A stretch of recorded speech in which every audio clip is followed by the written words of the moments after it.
नमस्कार दोस्तों, मैं मनीष जानी और आप मुझे देख रहे हैं बायोमित्रा मनीष जानी यूट्यूब चैनल पर। आज अपन प्लांट एनाटॉमी की दूसरी क्लास जिसके अंदर टिश्यू सिस्टम के बारे में चर्चा करेंगे। प्लांट एनाटॉमी के अंदर तीन पार्ट्स हमें पढ़ने हैं, एक टिश्यू सिस्टम और एक सेकेंडरी ग्रोथ। एक क्लास ऑलरेडी हो चुकी है टिश्यू यानी कि उत्तक के ऊपर हमने बहुत विस्तृत और गहन अध्ययन किया। इससे पहले वाली क्लास में लगभग 2 घंटे के आसपास की क्लास थी वो, और उसमें हमने उत्तक को बड़े ही अच्छे ढंग से कंप्लीट की। आई होप आपको भी वो क्लास बहुत पसंद आई होगी। उसी कड़ी में अपन आज की क्लास में उत्तक तंत्र को पढ़ने वाले हैं, यानी कि जो उत्तक है वो मिलकर के उत्तक तंत्र का निर्माण करेंगे, टिश्यू जो है वो मिलकर के टिश्यू सिस्टम बनाएंगे। उसी के बारे में अपन कंप्लीट डिस्कशन आज इस क्लास में रखेंगे। चिंता मत करिए, पहले वाली जितनी बड़ी ये नहीं होगी, लगभग 1 घंटे के अंदर अंदर इस क्लास को अपन कंप्लीट कर देंगे, क्योंकि थोड़ा सा छोटा टॉपिक है ना। कम समय में करने का मतलब ये कतई नहीं है कि हम टॉपिक को स्किप करेंगे, नहीं, टॉपिक छोटा है इसलिए समय थोड़ा कम लगेगा। टॉपिक बड़ा होगा ऑलरेडी समय बढ़ जाएगा। सेकेंडरी ग्रोथ के अंदर टाइम ज्यादा लगेगा, कंसेप्चुअल चीजें हैं तो उसमें अपन टाइम लगाएंगे, है ना। जहाँ पे टाइम लगना चाहिए वहां पे लगाएंगे, जहाँ पे चीजें कम है वहां पे ऑलरेडी समय कम लगेगा। अब उसको खींचने से मतलब नहीं है। मेरा ये कतई उद्देश्य नहीं है कि मैं क्लास को लंबी लंबी करके डालूं, नहीं, मैं क्लास को जितनी शॉर्ट हो सकती है उतनी शॉर्ट करके डालना चाहता हूँ। अब कंटेंट को नहीं छोड़ सकते, उसको तो पूरा करना ही पड़ेगा, ठीक है। आज अपन टिश्यू सिस्टम के बारे में पढ़ेंगे, कितने प्रकार के उत्तक तंत्र होते हैं और उनके अंदर क्या क्या चीजें अपन को देखनी है, वो सारी इस क्लास में आपको मिलने वाली। तो आई होप आप पहली क्लास देख के आए हो, ये मैं उम्मीद करता हूँ, ठीक है। क्योंकि उत्तक अगर आपने नहीं देखा है तो बहुत सारी चीजें आई, मुझे लगता है आपको समझ में नहीं आई। तो उत्तक वाली क्लास लगाइए, उसके बाद ये पढ़ो, क्योंकि उत्तक से उत्तक तंत्र बनता है, तो उत्तक तो हमें आना चाहिए, ये बात, ठीक है। अब उत्तक तंत्र जो है उसकी अगर मैं बात करूं तो 3 प्रकार के उत्तक तंत्र होते हैं, 3 प्रकार के टिश्यू सिस्टम होते हैं। वो 3 प्रकार कौन कौन से हैं? एपिडर्मल टिश्यू सिस्टम, ध्यान से सुनना, epidermal tissue system, ground tissue system जिसको अपन फंडामेंटल टिश्यू सिस्टम भी कहते हैं, और vascular tissue system. Sir English में बता दिया, हिंदी में बताओ, हिंदी में सुनो। एपिडर्मल टिश्यू सिस्टम का मतलब है बाह्य त्वचीय उत्तक तंत्र। एपिडर्मल टिश्यू सिस्टम को कहते हैं बाह्य त्वचीय उत्तक तंत्र। ग्राउंड टिश्यू सिस्टम जिसको अपन कहते हैं भरण उत्तक तंत्र या भूमि उत्तक तंत्र, ठीक है। और तीसरा वेस्क्यूलर टिश्यू सिस्टम जिसको अपन कहते हैं सहवन्य उत्तक तंत्र। तो 3 प्रकार के उत्तक तंत्र हो गए, बाह्य त्वचीय उत्तक तंत्र, भरण उत्तक तंत्र और सहवन्य उत्तक तंत्र। इन तीनों के बारे में आज अपन डिटेल से, बहुत अच्छे से और कंसेप्चुअल चीजें पढ़ेंगे, ठीक है। चल अपन शुरू करते हैं। सबसे पहले अपन क्या करेंगे, इनके नाम लिख देते हैं, नाम लिख देते हैं। Epidermal tissue system, epidermal tissue system यानी कि बाह्य त्वचीय उत्तक तंत्र, है ना। दूसरा हो जाएगा ग्राउंड, या इसको बोलते हैं फंडामेंटल टिश्यू सिस्टम, भरण उत्तक तंत्र। तीसरा जो हो जाएगा वो हो जाएगा vascular tissue system, vascular tissue system, सहवन्य उत्तक तंत्र, ठीक है। ये 3 प्रकार के उत्तक तंत्र हैं। आप हेडिंग लगाएंगे उत्तक तंत्र, फिर टाइप्स के अंदर आप लिखेंगे बाह्य त्वचीय, भरण, सहवन्य, 3 प्रकार के उत्तक तंत्र, ठीक है। अब जब आप एनसीईआरटी देखोगे तो उसमें इतना डिटेल नहीं है, मैं आपको एनसीईआरटी से बाहर भी कुछ चीजें पढ़ाऊंगा, ठीक है। आउट ऑफ एनसीईआरटी भी अपन थोड़ा बहुत जाएंगे, क्योंकि डिटेल है तो उसको समझना पड़ेगा, ठीक है। चलो शुरू करते हैं। सबसे पहले अपन क्या पढ़ेंगे, एपिडर्मल, फिर ग्राउंड, फिर वेस्क्यूलर, ठीक है। चलो मिटा सकता हूं मैं इसको, इजाजत है। चलो अब आप हेडिंग लगाएंगे एपिडर्मल टिश्यू सिस्टम, और हिंदी वाले लगाएंगे बाह्य त्वचीय उत्तक तंत्र। एपिडर्मल टिश्यू सिस्टम या बाह्य त्वचा ऊतक तंत्र। हेडिंग लगाएंगे बाह्य त्वचा ऊतक तंत्र। ये जो ऊतक तंत्र है ये सबसे बाहरी है, ये सबसे बाहरी है। ऊतक तंत्र का मतलब है इसमें कई सारे ऊतक मिल जाते हैं तो उससे ऊतक तंत्र का निर्माण होता है। अब ऊतक कौन कौन से होते हैं ये हम पढ़ चुके हैं भाई, parenchyma, collenchyma, sclerenchyma, xylem, phloem, यही तो होते हैं ऊतक। तो ये कहीं ना कहीं आपस में मिल करके ऊतक तंत्र का निर्माण करेंगे और उसमें सबसे बाहर वाला जो ऊतक तंत्र है वो प्लांट के, चाहे वुड हो, चाहे प्लांट की रूट हो, चाहे स्टेम हो, चाहे लीव्स हो, उसके अंदर सबसे बाहरी जो टिश्यू सिस्टम अपन को दिखाई देता है ना वो आपका एपिडर्मल टिश्यू सिस्टम होता है। ठीक है, तो ये पॉइंट आप इसमें नोट करेंगे कि ये सबसे बाह्य ऊतक तंत्र है, ये सबसे बाह्य ऊतक तंत्र है। नाम से ही पता चल रहा है बाह्य त्वचा ऊतक तंत्र, तो ये सबसे बाह्य ऊतक तंत्र है। ये एक कॉमन सी चीज थी जो नाम से भाई पता चल रही थी। चलो अब यहाँ पे जो एपिडर्मल टिश्यू सिस्टम है इसको अपन फर्दर 3 पार्ट्स में डिवाइड करेंगे। टिश्यू सिस्टम कितने प्रकार का? 3 प्रकार का। अब एपिडर्मल टिश्यू सिस्टम इसके भी 3 प्रकार हैं, इसको भी अपन 3 भागों में बांटेंगे। कौन कौन से?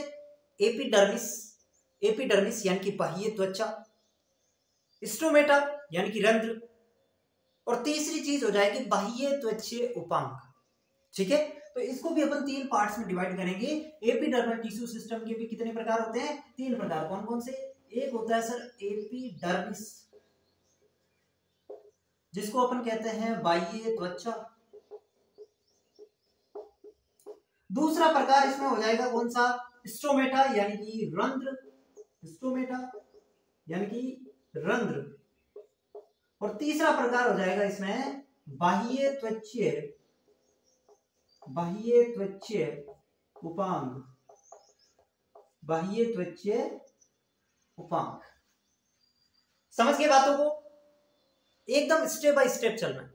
इसके अंदर मैंने कहा कि अपन एपिडर्मल टिश्यू सिस्टम को 3 पार्ट्स में डिवाइड करेंगे। कौन कौन सी? एपिडर्मिस बाह्य त्वचा, स्टोमेटा और बाह्य त्वचा उपांग। ठीक है, अब इन तीनों के बारे में एक एक करके पढ़ेंगे और समझेंगे। सबसे पहले अपन उठाते हैं एपिडर्मिस को। सबसे पहले अपन किसको उठाएंगे? एपिडर्मिस। एपिडर्मिस को हिंदी में क्या कहते हैं? बाह्य त्वचा, बाह्य त्वचा। एपिडर्मिस जो है ये सबसे बाहरी परत होती है, यह पादप के किसी भी अंग की, किसी भी अंग की सबसे बाहरी परत होती है, सबसे बाहरी परत होती है। यानी कि प्लांट के अंदर जो आउटर मोस्ट लेयर है वो एपिडर्मिस है, वो बाह्य त्वचा है। चाहे आप रूट उठा लो, चाहे आप स्टेम उठा लो, चाहे आप लीफ उठा लो, उसके सबसे बाहरी जो कवरिंग है, सबसे बाहर वाली जो परत है उसको नाम देते हैं एपिडर्मिस। ये चीज क्लियर? यानी कि जो चीज हमें बाहर से दिखाई दे रही है वो क्या है? एपिडर्मिस है, बाह्य त्वचा है, या फिर इसको अपन ये भी कह सकते हैं अधिचर्म, है ना, इसको एक अधिचर्म नाम भी दे देते हैं। ठीक है, तो ये एपिडर्मिस की पहली विशेषता कि ये पादप के किसी भी अंग की सबसे बाहरी परत होती है। ठीक है, दूसरी बात एपिडर्मिस के बारे में, सामान्यतः यह एकल परतीय होती है, सामान्यतः ये एकल परतीय होती है। इसका मतलब समझ पाए? इसका मतलब समझ पाए? सामान्यतः एकल परतीय होती है, मोनोलेयर होती है, सामान्यतः बोला। यानी कि कुछ न कुछ एक्सेप्शन है। वो एक्सेप्शन 2 प्लांट है, एक फाइकस एक नेरियम। 2 प्लांट है जिनका नाम आपको ध्यान में रखना है एक्सेप्शन के तौर पे, फाइकस और नेरियम। क्यों है ये एक्सेप्शन? क्योंकि इनके अंदर जो एपिडर्मिस होती है वो बहुपरतीय होती है। कैसे होती है? मल्टी लेयर होती है। सामान्यतः तो क्या होगा? सामान्यतः तो एकल परतीय आपको मिलेगी, लेकिन इनके अंदर आपको कैसे देखने को मिलेगी? बहुपरतीय। इनके अंदर बहुपरतीय एपिडर्मिस देखने को मिलती है। बताओ 2 पॉइंट क्लियर? तीसरा पॉइंट, तीसरा पॉइंट आपको जो ध्यान में रखना है, इसमें हरित लवक का अभाव होता है, यानी कि जो क्लोरोफिल है वो इसमें नहीं मिलेगा, हरित लवक का अभाव होता है, इसमें हरित लवक का अभाव होता है। चौथा पॉइंट आप जो लिखेंगे, इसके अंदर एपिडर्मिस जो है ये किससे बनी होती है, पेरेन्काइमा सेल से निर्मित होती है। पेरेन्काइमा सेल्स जो होती है उससे ये बना होता है एपिडर्मिस।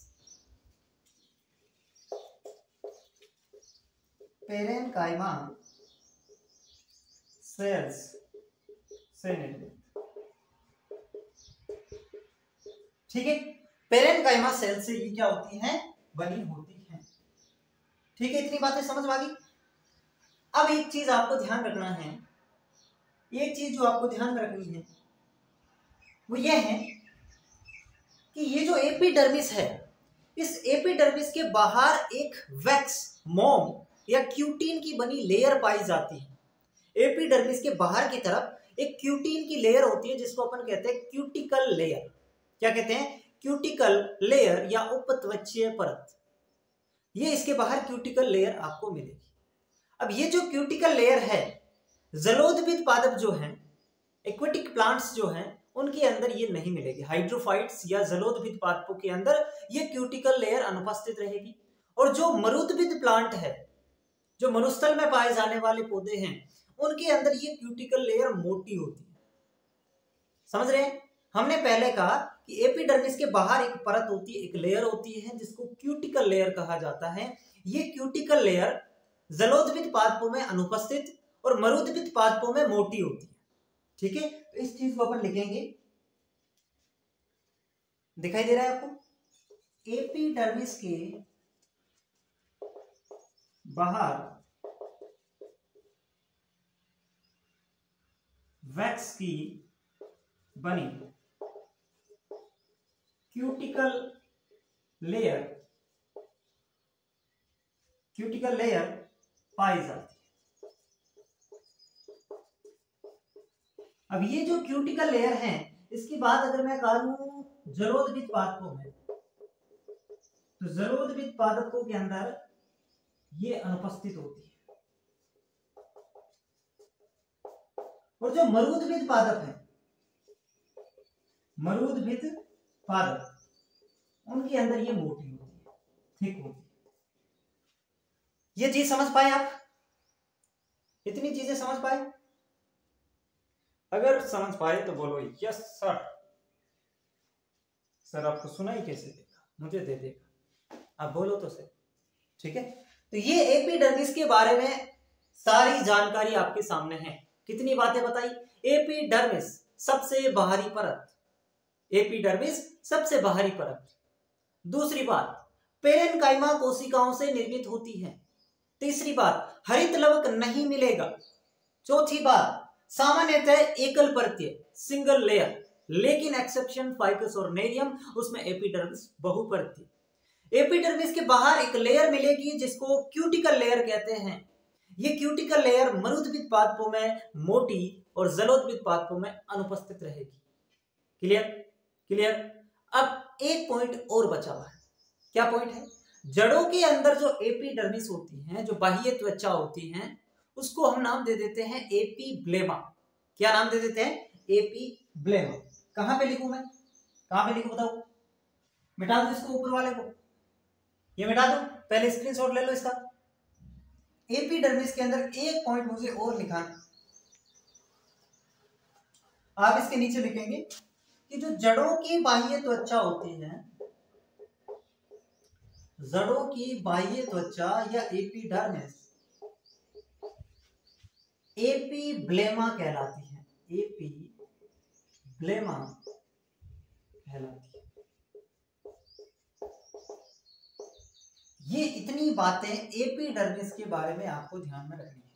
1 2 3 4 5 6 रख लोगे, रख लोगे। Epidermis finish. अब दूसरा टॉपिक, एपिडर्मल टिश्यू सिस्टम में क्या था, स्टोमेटा। हमने एपिडर्मल टिश्यू सिस्टम के 3 भाग किए, एपिडर्मिस, स्टोमेटा, बाह्य त्वचोपम। अब अपन क्या पढ़ेंगे, स्टोमेटा, रंध्र के बारे में जानेंगे। इसको लिखो, फिर अपन रंध्र के बारे में पढ़ेंगे।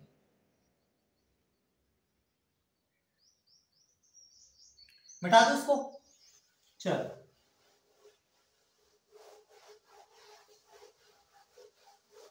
अब रंध्र क्या होता है, ये चीजें आपको थोड़ी बहुत जानकारी के अंदर है कि भाई जो रंध्र होता है, जो स्टोमेटा होता है, उसमें 3 चीजें होती हैं। एक क्या होती है, गार्ड सेल होती है जिसको द्वारी कोशिका कहते हैं। एक इसके अंदर सब्सिडायरी सेल यानी कि सहायक कोशिका या गौण कोशिका, और एक आपका रंध्रीय छिद्र होता है। हमारा टॉपिक है स्टोमेटा यानी कि रंध्र। अब देखो 3 चीजें होती है इसमें। एक होती है इसमें गार्ड सेल जिसको द्वार कोशिका कहते हैं। एक इसमें होती है सहायक कोशिका या गौण कोशिका, इंग्लिश में सब्सिडायरी सेल। और एक इसमें होता है रंध्रीय छिद्र। ये तीनों मिलकर के रंध्रीय उपकरण का निर्माण करते हैं।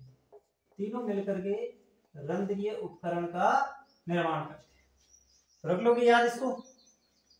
गार्ड सेल यानी द्वार कोशिका प्लस सहायक कोशिका प्लस रंध्रीय छिद्र इज इक्वल टू रंध्रीय उपकरण।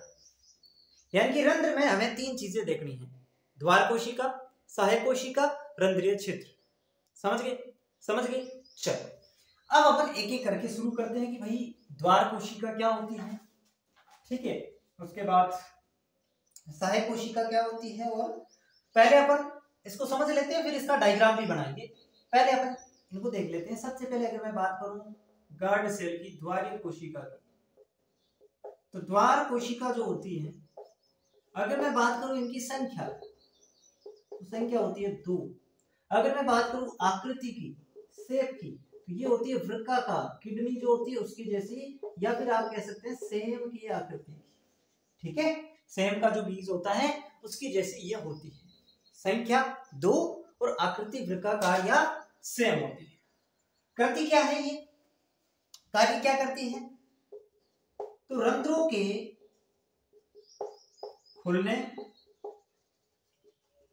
व बंद होने के लिए उत्तर दें। रंध्रों के खुलने व बंद होने के लिए उत्तर दें। अब नाम भी देखो ना यार, गार्ड क्या काम करता है, गार्ड जो है वो क्या काम करता है, गेट को खोलना बंद करना। तो ये भी रंध्र को खोलने और बंद करने के लिए काम करती है, इस वजह से इसका नाम गार्ड सेल या द्वार कोशिका है, ठीक है।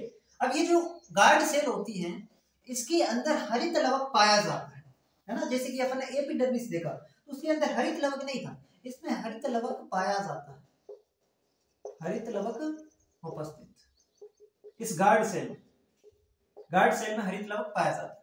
गार्ड सेल जो होती है, इसकी जो बाह्य भित्ति होती है वो तो पतली होती है, लेकिन आंतरिक भित्ति मोटी होती है। द्वार कोशिका की बाह्य भित्ति पतली व आंतरिक भित्ति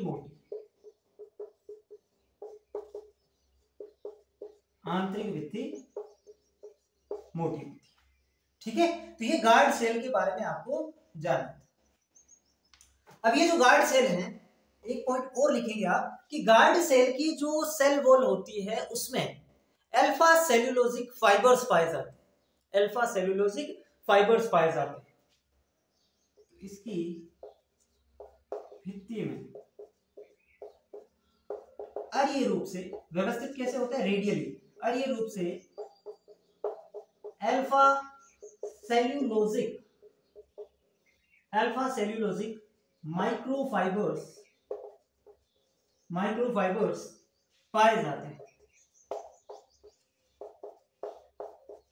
जो रंध्रों के खुलने में सहायता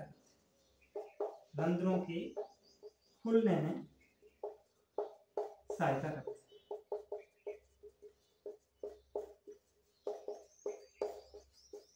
ये गार्ड सेल के बारे में इतने पॉइंट आपको ध्यान रखने हैं। संख्या 2 आकृति वृत्ताकार, हरित लवक पाया जाएगा, बाहर की भित्ति पतली, अंदर की भित्ति मोटी, और इसकी भित्ति में अरीय रूप से अल्फा सेल्यूलोजिक माइक्रोफाइबर्स पाए जाते हैं। गार्ड सेल का काम क्या है, रंध्र को खोलना बंद करना, बस ये गार्ड सेल के बारे में पॉइंट्स। आगे समझ।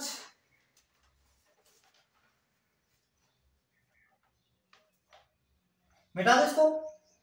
गार्ड सेल के बारे में अब अपन पढ़ेंगे सहायक कोशिका क्या होती है। इसको मिटा दो। सहायक कोशिका या सब्सिडायरी सेल, सहायक कोशिका या सब्सिडायरी सेल।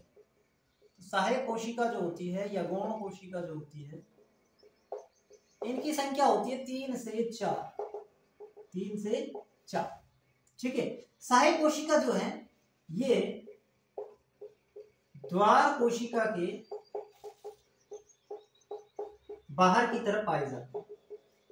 द्वार कोशिका के बाहर की तरफ पाई जाती है और करती क्या है, द्वार कोशिका की हेल्प करती है रंध्रों को खोलने और बंद करने। ठीक है, जो द्वार कोशिका है उसकी हेल्प करती है रंध्रों को खोलने और बंद करने। लेकिन इसमें हरित लवक अब्सेंट रहता है। हरित लवक इसमें नहीं मिलेगा। द्वार कोशिका में था, इसमें नहीं है, हरित लवक अनुपस्थित। और तीसरा पॉइंट है रंध्रीय छिद्र। रंध्रीय छिद्र। रंध्रीय छिद्र क्या होता है, द्वार कोशिकाओं के बीच का जो स्थान है, द्वार कोशिकाओं के बीच का स्थान, उसको कहते हैं रंध्रीय छिद्र। ठीक है, तो ये आपका हो गया रंध्रीय छिद्र। क्लियर है? इतनी बातें क्लियर है? इतनी बातें क्लियर है? अब एक नोट करके लिखेंगे, नोट करके लिखेंगे कि जो मोनोकोट होते हैं, ये अभी जो भी चीज अपन ने स्टोमेटा के बारे में पढ़ी ना, वो डाइकोट के बारे में पढ़ी, वो डाइकोट के बारे में पढ़ी। मोनोकोट की अगर मैं बात करूं, एक बीजपत्री की अगर मैं बात करूं, तो उसके अंदर जो गार्ड सेल होती है वो वृत्ताकार में होकर के डंबलाकार होती है। इस चीज को याद रख लोगे। मोनोकोट में, एक बीजपत्री में, मोनोकोट में गार्ड सेल डंबलाकार होती है, डंबलाकार होती है। नोट करके इस पॉइंट को लिखेंगे कि मोनोकोट के अंदर जो गार्ड सेल है वो डंबलाकार होती है, लेकिन डाइकोट में कैसी थी, वृत्ताकार। ठीक है, अब अपन डायग्राम से समझते हैं स्टोमेटा रंध्र का चित्र। ठीक है,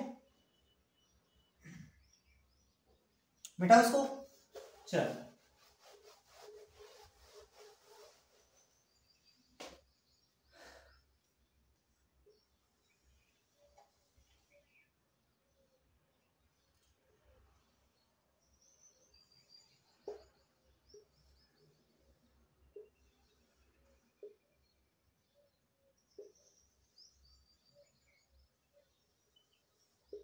तो ये कुछ इस प्रकार का रंध्र जो है वो आपका होता है।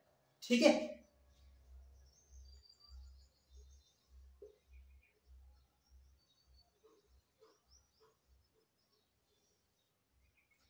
ये इसके अंदर जो दो सेल आपको दिख रही है, एक ये और एक ये दोनों क्या हैं, द्वार कोशिका। द्वार कोशिका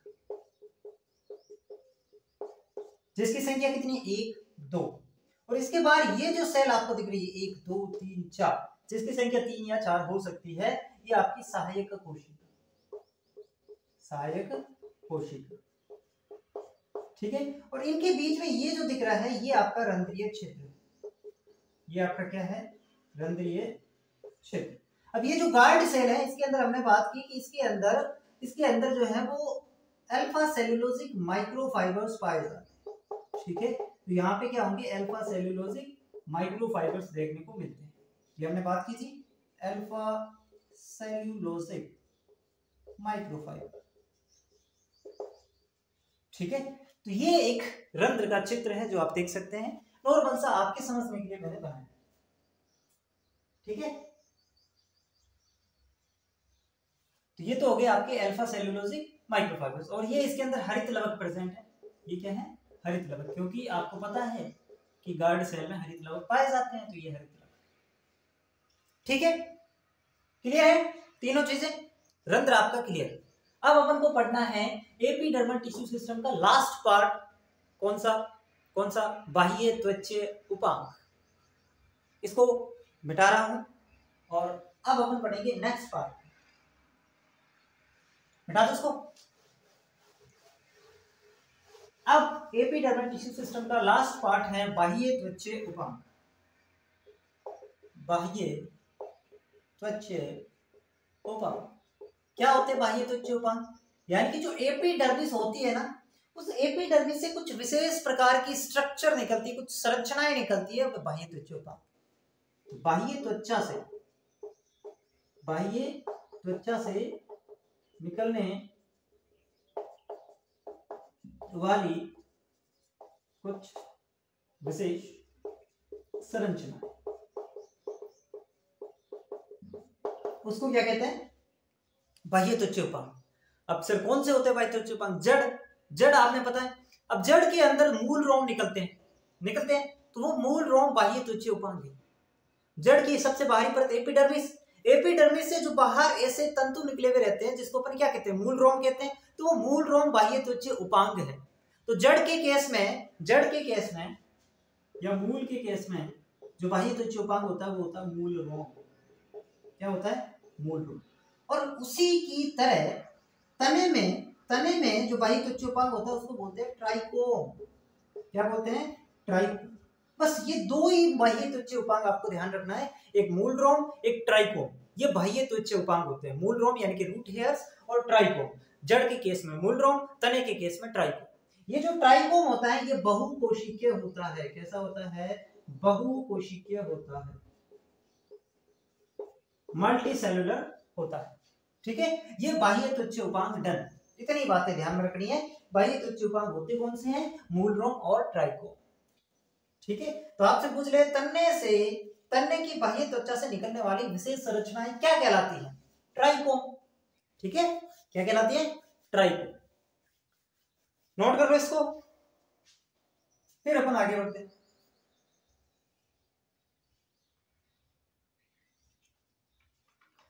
इतनी चीजें नोट कर लो, फिर अपन आगे बढ़ते हैं।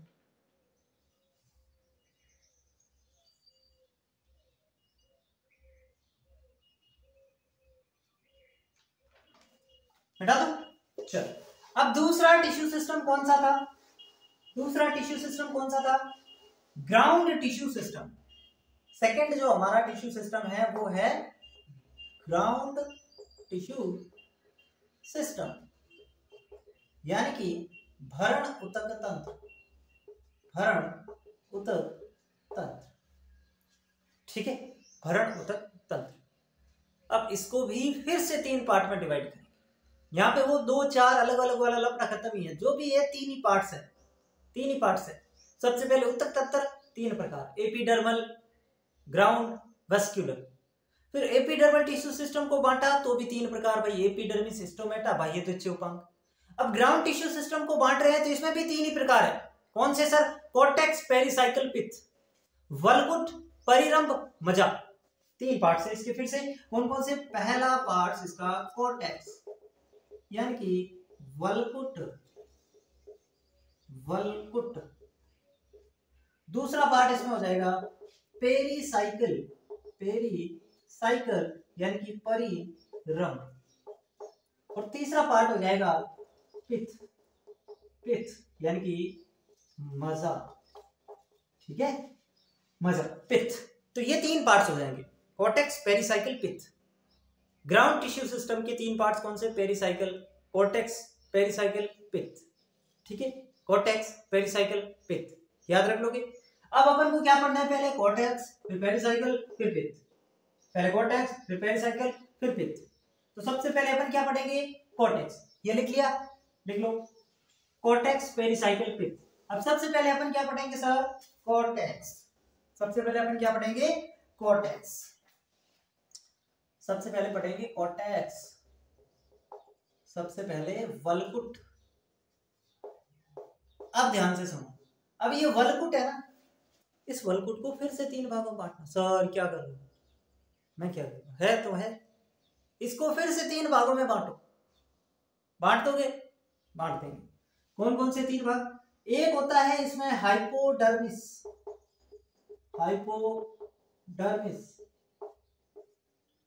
एक होता है इसमें जनरल कॉर्टेक्स, सामान्य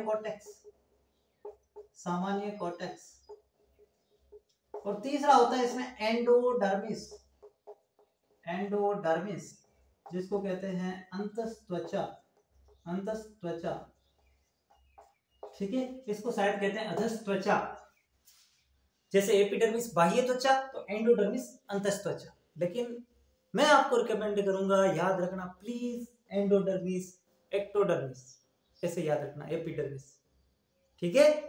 क्यों कह रहा हूं, ये मैं कई बार बता चुका हूं, अगर आप समझ पा रहे हैं तो बहुत बढ़िया।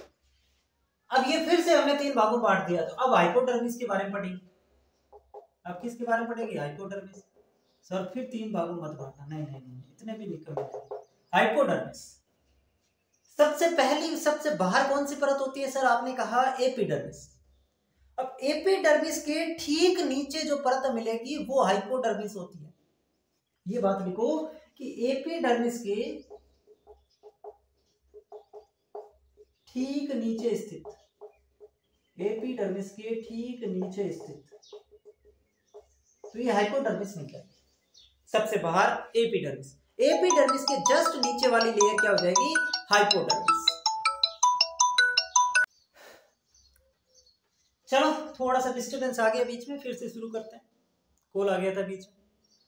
ज्यादातर क्या करता हूं मैं, इसको फ्लाइट मोड में डाल देता हूं, लेकिन कभी कभी भूल जाता हूं, कभी कभी कुछ कंडीशन ऐसी होती है कि नहीं डाल सकते, है ना, ठीक है। चलो अब मैं क्या बात कर रहा था कि हाइपोडर्मिस जो है ना, ये हाइपोडर्मिस एपिडर्मिस के ठीक नीचे वाली परत को अपन हाइपोडर्मिस कह देते हैं। सबसे बाहर एपिडर्मिस, एपिडर्मिस के नीचे वाली लेयर हाइपोडर्मिस, ठीक है, तो ये आपकी हाइपोडर्मिस हो जाएगी। अब हाइपोडर्मिस के बारे में कुछ बातें अपन को जाननी है, वो क्या जाननी है कि भाई ये या तो एकल परतीय होगी, या तो एकल परतीय होगी या बहुपरतीय होगी, एकल परतीय या बहुपरतीय हो सकती है। एपिडर्मिस के बारे में क्या पढ़ा, एकल परतीय ही होती है, एक्सेप्शन को अगर छोड़ दें तो एकल परतीय ही होती है। लेकिन इसमें ऐसा नहीं है, एकल परतीय भी हो सकती है, बहुपरतीय भी हो सकते हैं, दोनों केस में इनको कंपेयर करके अपन पढ़ रहे हैं, कुछ भी नहीं। हाइपोडर्मिस एपिडर्मिस के ठीक नीचे, एपिडर्मिस एकल परतीय थी, ये एकल परतीय बहुपरतीय दोनों हो सकती है। और अगर अपन इसकी बात करें हाइपोडर्मिस की, तो हाइपोडर्मिस के अंदर जो है वो, ये हाइपोडर्मिस जड़ों पर नहीं मिलती, जड़ों पर इसका अभाव होता है। ये विशेष बात आपको ध्यान में रखनी है कि जड़ों के अंदर हाइपोडर्मिस नहीं देखने को मिलती, जड़ों पर इसका अभाव होता है, जड़ों पर इसका अभाव होता है। किसका, हाइपोडर्मिस का, हाइपोडर्मिस का, जड़ों पर हाइपोडर्मिस नहीं मिलती, ठीक है। अब एक चीज आपको और यहां पे ध्यान में रखनी है कि जो डाइकोट प्लांट्स होते हैं ना, डाइकोट, डाइकोट के अंदर तो ये बनी होती है कोलेनकाइमा की, कोलेनकाइमा, ये टिश्यू होते हैं कोलेनकाइमा सरल उत्तक के प्रकार। और मोनोकोट के अंदर ये स्क्लेरेनकाइमा से निर्मित होते हैं, स्क्लेरेनकाइमा,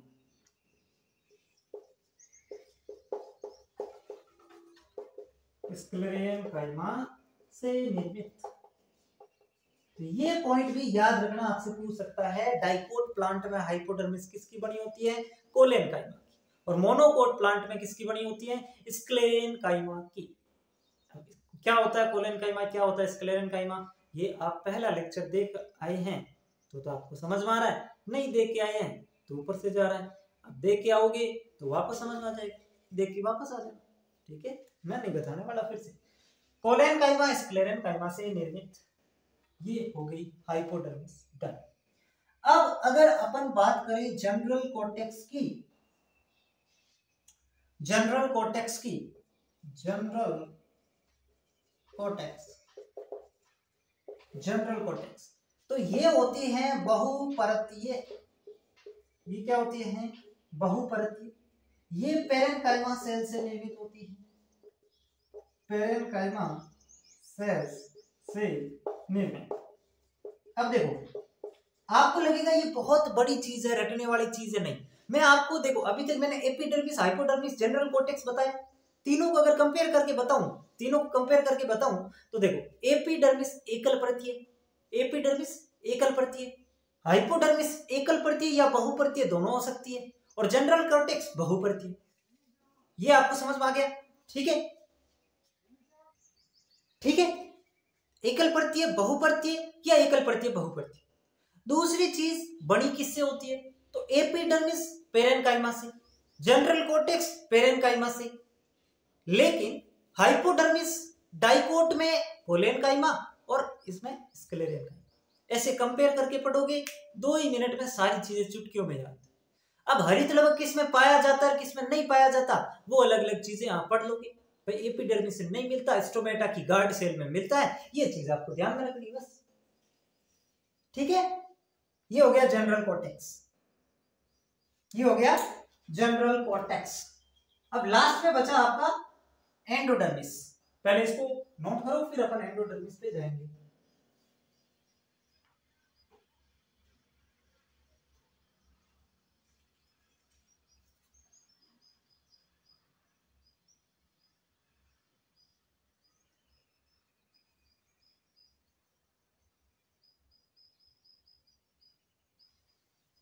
लिख लिया?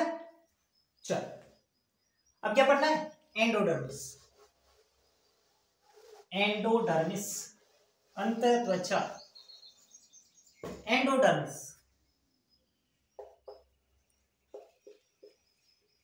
क्या होती है? एंडोडर्मिस अंतस त्वचा। अंतस त्वचा।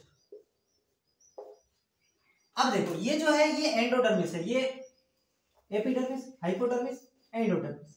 एंडोडर्मिस जो है ना, एंडोडर्मिस के अंदर जो कुछ भी होगा, एंडोडर्मिस के अंदर जो कुछ भी होगा उसको अपन कहते हैं स्टील, उसको अपन क्या कहते हैं? रंभ कहते हैं। तो एंडोडर्मिस के अंदर उपस्थित सब कुछ, एक लाइन है, एंडोडर्मिस के अंदर उपस्थित सब कुछ रंभ कहलाता है। रंभ, जिसको इंग्लिश बोलते हैं स्टील, कहलाता है। अब अंदर क्या उपस्थित होता है? तो इसमें जाइलम, फ्लोएम, परिरंभ, मजा, ये सारे इसके अंदर होते हैं, ये सारे इसके अंदर होते हैं। भाई देखो, ग्राउंड टिश्यू सिस्टम के अपने 3 भाग किए थे, कोर्टेक्स, पेरिसाइकल, पित्त। कोर्टेक्स, पेरिसाइकल, पित्त। तो कोर्टेक्स तो सबसे बाहर वाली थी, तो फिर उसके अंदर पेरिसाइकल आएगा, फिर पित्त आएगा, ये तो आएंगे। तो ये तो इसके एंडोडर्मिस के अंदर ही है।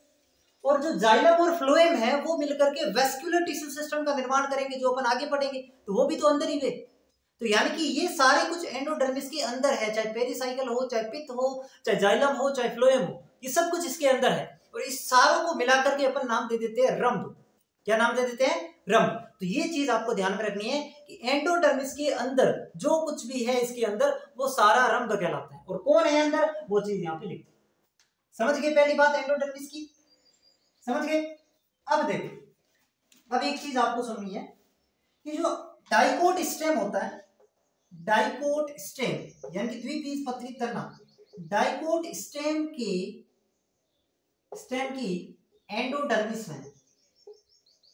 एंडोडर्मिस में स्टार्च भरा रहता है, स्टार्च भरा रहता है, स्टार्च भरा रहता है।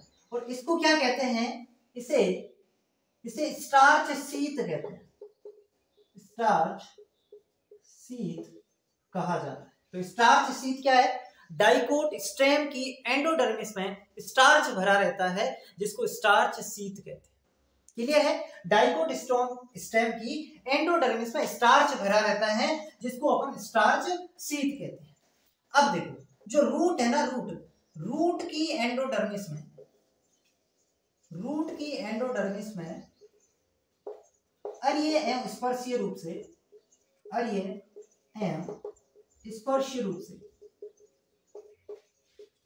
सुबेरिन एक पदार्थ होता है, सुबेरिन का निक्षेपण पाया जाता है, जिससे ये जल के प्रति अपारगम्य हो जाती है, अपारगम्य हो जाती है। इसे कहते हैं कैस्पेरियन पट्टी, कैस्पेरियन पट्टी, कैस्पेरियन पट्टी। इतनी चीजें समझ में आई। एंडोडर्मिस के बारे में 3 बातें याद रखनी। पहली बात, एंडोडर्मिस के अंदर जो कुछ भी है वो क्या है, रंग है। दूसरी बात, अपन एक स्टेम को लेकर करेंगे, एक रूट को लेकर। डाइकोट स्टेम की एंडोडर्मिस में स्टार्च भरा रहता है, स्टार्च शीथ कहलाता है। और जो रूट की एंडोडर्मिस है उसमें सुबेरिन का निक्षेपण पाया जाता है, जिसे कैस्पेरियन स्ट्रिप या कैस्पेरियन पट्टी कहते हैं। 3 पॉइंट है बस, स्टार्च शीथ, कैस्पेरियन स्ट्रिप और रंभ। ये एंडोडर्मिस से रिलेटेड 3 की पॉइंट्स आपके दिमाग में होने चाहिए। कैस्पेरियन स्ट्रिप, स्टार्च शीथ और स्टील। रख लोगे याद? बस इतना रख लिया तो फिर बहुत है। ये अपना क्या हो गया, कोर्टेक्स कंप्लीट हो गया। ठीक है, कोर्टेक्स कंप्लीट हो गया। अब अपन पढ़ेंगे कोर्टेक्स के बाद में पेरीसाइकल। पेरीसाइकल में केवल 3 पॉइंट है बस, ज्यादा डरना नहीं। पहले इसको लिख लो,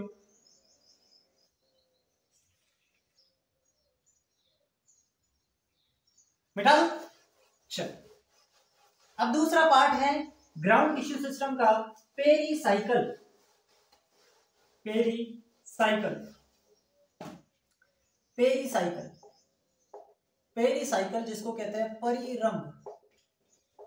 परिरंभ। पहला पॉइंट बनी किससे?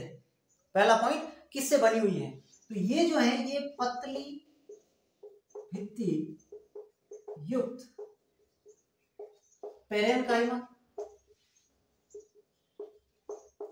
से या मोटी भित्ति युक्त स्क्लेरेनकाइमा सेल से निर्मित हो सकती है। स्क्लेरेनकाइमा सेल से निर्मित हो सकती है। दोनों कंडीशन देखने को मिलती है, या तो पतली भित्ति युक्त पेरेन्काइमा से या मोटी भित्ति युक्त स्क्लेरेनकाइमा से। दोनों कंडीशन हो सकती है, पहली बात। दूसरी बात, ये एकल परतीय होती है। ये क्या होती है? एकल परतीय होती है। और तीसरी बात, इसका कार्य क्या है? पार्श्वीय जड़ों का निर्माण करना। बहुत इंपॉर्टेंट, पेरीसाइकल का कार्य क्या है? पार्श्वीय जड़ों का निर्माण करना। ठीक है, पार्श्वीय जड़ों का निर्माण करना। ये 3 पॉइंट है, रख लोगे याद। एकल परतीय होती है, पार्श्वीय जड़ों का निर्माण करना इसका मुख्य कार्य है, और पेरेन्काइमा या स्क्लेरेनकाइमा से बनी हो सकती है। ये पेरीसाइकल डर। पित्त भी इतना छोटा ही है बस, पित्त में भी कोई ज्यादा चीजें नहीं।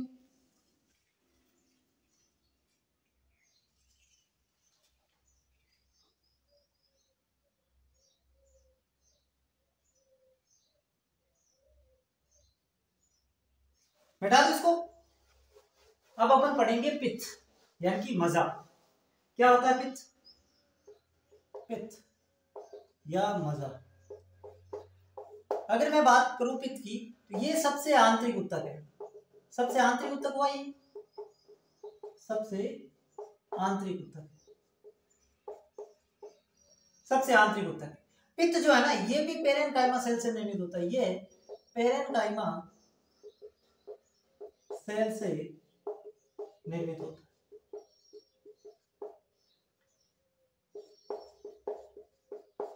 इसका मुख्य कार्य है भोजन संग्रहण करना।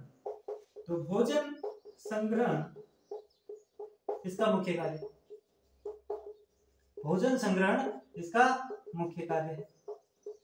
ये चीज हमें समझ आ गई।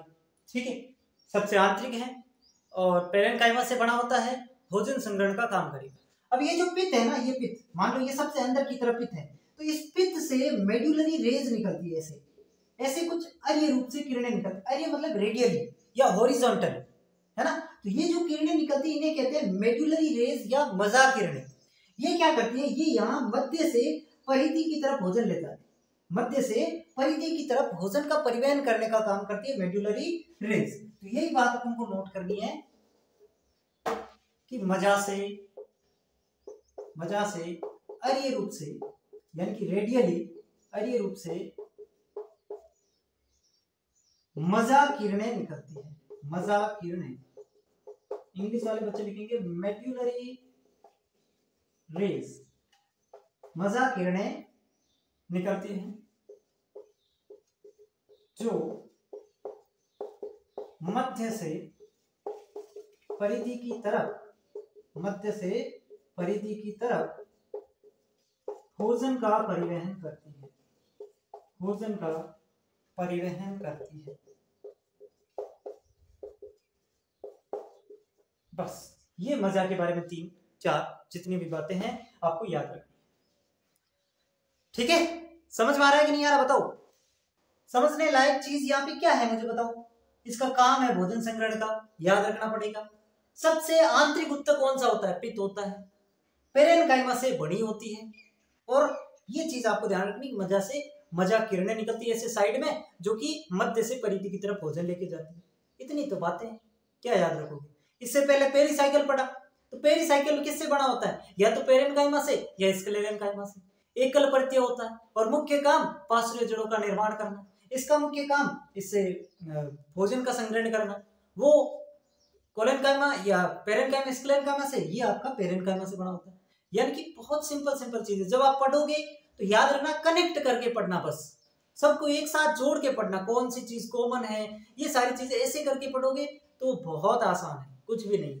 ठीक है, चलो लिख लो इसको। ये अपना ground tissue system done, DONE done, या फिर डन डन। ठीक है, अब लास्ट बचा है वेस्क्यूलर टिश्यू सिस्टम। लास्ट में बचा है vascular tissue system.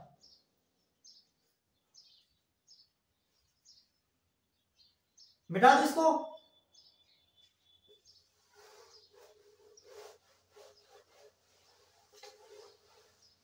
Vascular tissue system, ध्यान से सुनना।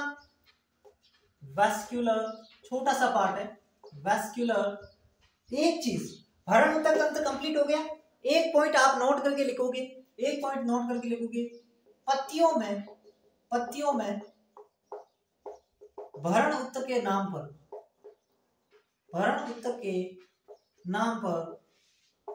केवल मीजोफिल हिंदी में क्या कहते हैं? मध्यपर्ण, ऐसा कुछ कहते हैं। मीजोफिल सेल पाए जाते हैं। ये बहुत इंपॉर्टेंट पॉइंट है, नोट करके लिखोगे कि पत्तियों में भरण उत्तक के नाम पर केवल मीजोफिल सेल मिलेगी आपको। ठीक है, तो ये भरण उत्तक के नीचे नोट करके इस पॉइंट को लिखोगे। मिटा दो। अब अपन पढ़ेंगे vascular tissue system. Vascular tissue system यानी कि सहविन्य उत्तक तंत्र। सहविन्य उत्तक तंत्र। ये जो सहविन्य उत्तक तंत्र होता है, इसका निर्माण कौन करता है? तो जटिल उत्तक जो होते हैं। जटिल उत्तक कौन से होते हैं? जाइलम और फ्लोएम। सरल उत्तक, शुद्ध उत्तक, या उनको जटिल उत्तक भी बोल देते हैं। तो वो जाइलम और फ्लोएम जो है वो इसका निर्माण करेंगे। ठीक है, तो जाइलम प्लस फ्लोएम, ये मिलकर के वेस्क्यूलर टिश्यू सिस्टम बनाते हैं। जाइलम प्लस फ्लोएम ये मिलकर के वेस्क्यूलर टिश्यू सिस्टम बनाते हैं। अब एक तीसरी चीज इसमें और आ जाती है, कैम्बियम। हिंदी में इसको कहते हैं एधा। ये आ जाती है। तो ये सब में नहीं होती। ये कब आएगी? अगर ये उपस्थित है किसी के अंदर, प्रेजेंट का मतलब अगर उपस्थित है तो ये भी आपका वेस्क्यूलर टिश्यू सिस्टम का पार्ट काउंट किया जाएगा। नॉर्मली ये मिलेगी नहीं, अगर है तो फिर ये वेस्क्यूलर टिश्यू सिस्टम का पार्ट है। तो आपसे ये पूछ ले सामान्यतः वेस्क्यूलर टिश्यू सिस्टम का निर्माण कौन कर रहे हैं? तो जाइलम और फ्लोएम। लेकिन अगर कहीं पे कैम्बियम प्रेजेंट है तो वो भी वेस्क्यूलर टिश्यू सिस्टम का पार्ट है। ठीक है, तो ये बात आपको ध्यान रखनी है। अब ये जो वेस्क्यूलर टिश्यू सिस्टम होता है ये दो प्रकार का होता है। एक होता है रेडियल टिश्यू सिस्टम,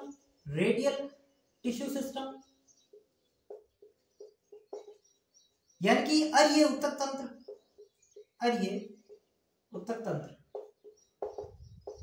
और एक होता है कॉन्जॉइंट टिश्यू सिस्टम।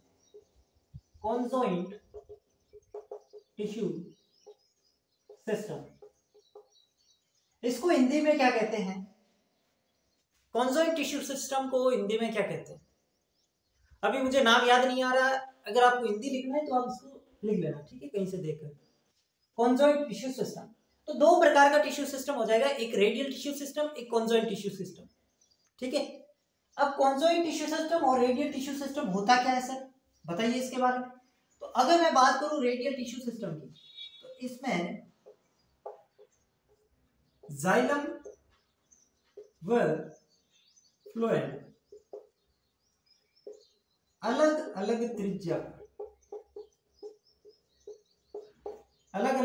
पर व एकांतर रूप से व्यवस्थित होते हैं,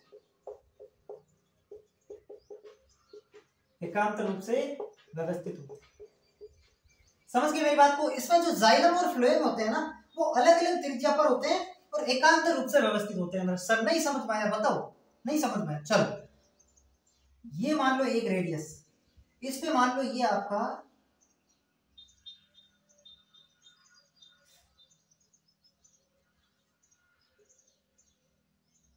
ठीक है,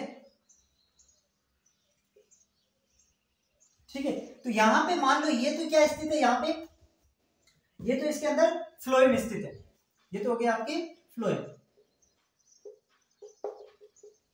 और जाइलम इसके अंदर अंदर ऐसे ये जाइलम। अब देखो जाइलम की त्रिज्या अलग है, जाइलम एक अलग त्रिज्या पर स्थित है, ये जाइलम है। अब देखो दोनों अलग अलग त्रिज्या पर है, फ्लोएम इस त्रिज्या पर, जाइलम इस त्रिज्या पर, तो ये पॉइंट क्लियर, अलग अलग त्रिज्या पर। फिर एकांतर का मतलब क्या हुआ, एक बार फ्लोएम एक बार जाइलम, एक बार फ्लोएम एक बार जाइलम, एक बार फ्लोएम एक बार जाइलम, यानी कि अल्टरनेट है, एकांतर। तो ये इसकी विन्यास, ये स्थिति होती है, इसलिए इसको अपन कहते हैं कि इसमें जो जाइलम और फ्लोएम वो अलग अलग त्रिज्या पर और एकांतर रूप में व्यवस्थित होते हैं। ये रेडियल प्रकार का टिश्यू सिस्टम है, रेडियल प्रकार का अरेंजमेंट है, ठीक है। और ये ऐसा अरेंजमेंट या इस प्रकार का टिश्यू सिस्टम किसमें देखने को मिलता है, रूट्स के अंदर। ये किसमें देखने को मिलता है, रूट्स, जड़ों में, ठीक है। इस प्रकार का टिश्यू सिस्टम या रेडियल टिश्यू सिस्टम किसमें देखने को मिलता है, जड़ों के अंदर।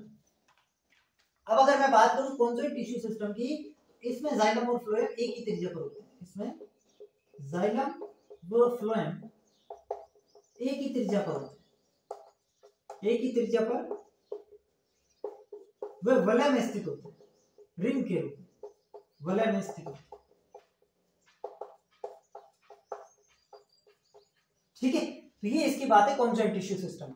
अब कॉन्जॉइंट टिश्यू सिस्टम के दो प्रकार है, एक होता है कोलेट्रल और एक होता है बाइकोलेट्रल। कोलेट्रल, बाइकोलेट्रल। कोलेट्रल को हिंदी में कहते हैं बही फ्लोएमी, बही फ्लोएमी, और इसको द्विबही फ्लोएमी, द्विबही फ्लोएमी रख लोगे याद। कोलेट्रल को बही फ्लोएमी और बाइकोलेट्रल को द्विबही फ्लोएमी। अब यहां से एक चीज तो समझ आ रही है, फ्लोएम बाहर की तरफ है ना, बही फ्लोएमी बाहर की तरफ फ्लोएम है, लेकिन फ्लोएम एक ही है, जबकि यहाँ पे फ्लोएम दो होंगे, यहाँ पे फ्लोएम दो होंगे, लेकिन यहाँ पे क्या होगा, एक ही फ्लोएम होगा, यहाँ पे क्या होगा, एक ही फ्लोएम होगा। अब देखो, अब जगह मेरे पास कम है, लेकिन देखो फिर भी अपन बात कर लेते हैं कि ये दो प्रकार का होता है, कोलेट्रल वाला दो प्रकार का होता है, ओपन टाइप और क्लोज टाइप, ओपन टाइप और क्लोज टाइप। ओपन टाइप और क्लोज टाइप के अंदर क्या डिफरेंस है, ओपन टाइप और क्लोज टाइप में क्या डिफरेंस है बताओ। ओपन टाइप और क्लोज टाइप में क्या डिफरेंस है, छोटा सा डिफरेंस है कि ओपन टाइप जो होगा इसमें एदा उपस्थित रहेगी, एदा प्रेजेंट रहेगी, जबकि इसमें एदा एब्सेंट रहेगी। ये अपने लिखा ना कि कैम्बियम प्रेजेंट, तो इसमें वो कैम्बियम प्रेजेंट होती है, वो ऊपर वाली बात यहाँ पे लिखना, इसमें वो जो कैम्बियम है वो प्रेजेंट रहती है कोलेट्रल के ओपन टाइप में। और ये हमेशा कैसा होता है, ओपन टाइप होता है, ये हमेशा ओपन टाइप ही होता है। तो इसके अंदर भी एदा क्या होगी, प्रेजेंट होगी, एदा प्रेजेंट रहेगी। समझ गई बात को, समझ गए इतनी चीजों को। अब इसका डायग्राम अगर मैं बनाना चाहूं, जैसे कि बही फ्लोएमी है, तो यहाँ पे कुछ इस तरीके का डायग्राम आप बना सकते हैं। पहले इतना लिख लो फिर बना दूंगा। अब ये पाया किस में जाता है ना, ओपन टाइप कोलेट्रल और क्लोज टाइप कोलेट्रल, या फिर मैं बात करूं बाइकोलेटरल, तो ये किसमें पाया जाता है? तो ये तो पाया जाता है डाइकोट स्टेम में। ओपन टाइप कोलेटरल किसमें मिलेगा? डाइकोट स्टेम में। ये मिल जाएगा मोनोकोट स्टेम में। इसके अंदर आपको ध्यान में रखना है कि एक तो एपोसाइनेसी, ठीक है, कुकुरबिट्स और आपकी सोलेनेसी फैमिली, इनमें मिलेगा। ठीक है, तो इसको नोट करो, फिर मैं कुछ चीजें आपको और बताता हूं। कर लिया? अब देखो, अब इसका अगर मैं डायग्राम बताऊं ना आपको, तो इसके अंदर देखो ओपन टाइप में कैसा डायग्राम बनेगा। मान लो ये है, तो इसके अंदर ये तो हो जाएंगे आपके क्या, ये तो हो जाएगा फ्लोएम, क्योंकि फ्लोएम बाहर की तरफ है, ये फ्लोएम, ये हो जाएगा जाइलम। अब यहाँ पे क्या थी? एदा प्रेजेंट थी, तो एदा को भी यहाँ पे दर्शाना। यहाँ पे एदा क्या है? प्रेजेंट है। ये एदा, ये एदा, ठीक है, कैम्बियम दिख रहा है आपको? एदा, ये एदा प्रेजेंट है। लेकिन इसके अंदर अगर मैं बनाऊं क्लोज टाइप में, तो इसके अंदर एदा नहीं है, तो नॉर्मली क्या जम जाएगा? नॉर्मली ये आपका जाइलम, ये आपका फ्लोएम, एदा है नहीं, एदा है नहीं। इसमें क्या होती है? एदा प्रेजेंट होती है द्विबाही फ्लोएम में। तो कैसे बनेगा देखो,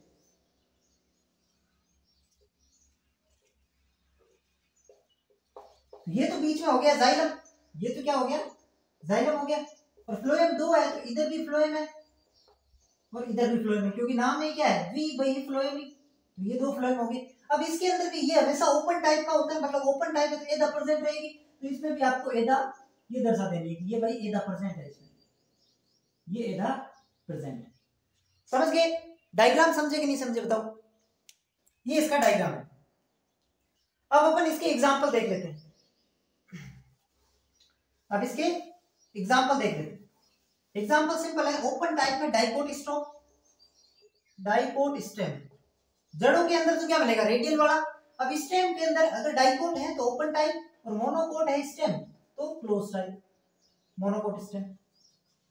इसमें क्या आ जाएगा? इसमें आ जाएंगे cucurbits, cucurbits, Solanaceae family, Solanaceae कुल, और एपोसाइनेसी, एपोसाइनेसी। दिख रहा है? चल, ये हो गया आपका वैस्कुलर टिश्यू सिस्टम, ये हो गया वैस्कुलर टिश्यू सिस्टम। इसका ले लो स्क्रीनशॉट। दिख रहा है ना आपको सारी चीजें? ठीक है, अब अपन ने वैस्कुलर टिश्यू सिस्टम कंप्लीट कर लिया और एनसीईआरटी से काफी ज्यादा चीजें हमने की है, बहुत डिटेल में पढ़ा है। इतना डिटेल आपको नहीं मिलेगा एनसीईआरटी में, चाहे आप आरबीएससी की बुक देख लेना, चाहे एनसीईआरटी की देख लेना, इतना डिटेल कहीं नहीं है जितना मैंने आपको करवा दिया एडवांस लेवल का। ठीक है, प्रो लेवल का जिसे कहते हैं वो आपको करवा दिया गया है। इससे बाहर सवाल नहीं बन सकता। जितने पॉइंट्स मैंने आपको बताए हैं उतने दिमाग में रखोगे, पेपर का लेवल कुछ भी हो जाए, आपके नोट्स में से सवाल बाहर जा ही नहीं सकता। ये चीज आप अपने दिमाग में रख के चलना। ठीक है, तो पढ़ा क्या? एक बार क्विक रिवीजन आप सभी जस्ट इस क्लास के बाद कर लेना, 5-10 मिनट लगेंगे, चीजें आपके दिमाग में रहेगी तो फिर पढ़ने में आसानी रहेगी। ठीक है, आज की क्लास को अपन यही समाप्त करते हैं। अगली क्लास में अपन सेकेंडरी ग्रोथ के बारे में पढ़ेंगे। अगर आपको ये वीडियो अच्छा लगा तो चैनल को सब्सक्राइब कर सकते हैं और लोगों को पास शेयर कर सकते हैं। ठीक है, धन्यवाद।